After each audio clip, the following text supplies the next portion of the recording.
Welcome everyone. Today, from this video, I'm going to let you know about DNA extraction. I'll give you a complete process of DNA extraction, on which I will let you know five many stages. Initial stage includes a sample preparation. Either we can take a sample of blood, saliva, plant tissue, bacterial culture, animal culture, or even other environmental DNA samples. Initially, we will have to do the cell lysis to lyse cell.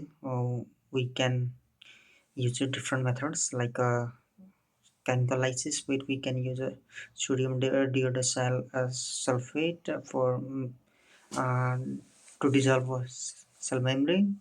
Enzymatic hydrolysis process like using proteinase K to digest the protein, and also we can do with the mechanical lysis, grinding or bead beating, or high pressure homogenization. Outcome will be we can like lyse the cell membrane, nuclear membrane, and even a DNA will release into the solution. After cell lysis, we have to remove the contaminants present or protein or other extra thing except for DNA.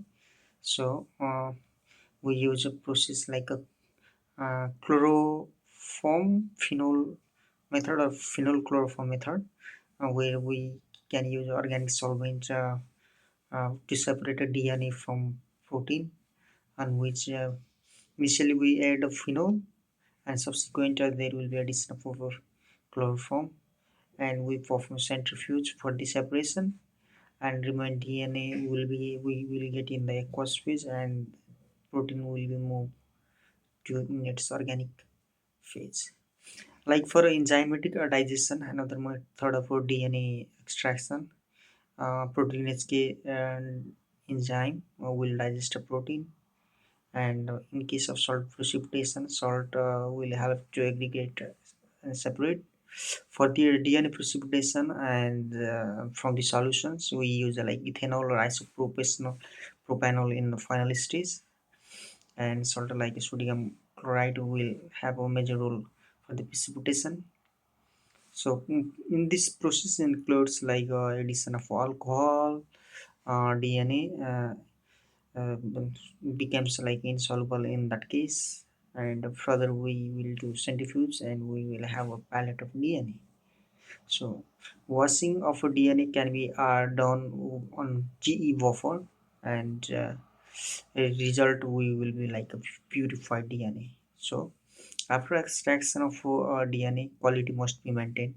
So ensure the quality of DNA, we can use like spectrophotometry for like we can measure at 260 to 200 80 nanometer ratio, and if our DNA in the range of like 1.8, it will be considered as pure DNA, while if we have less than 1.7, it considered as a protein contamination. If it is exceeds 2.0, then there would be possibility of RNA contamination.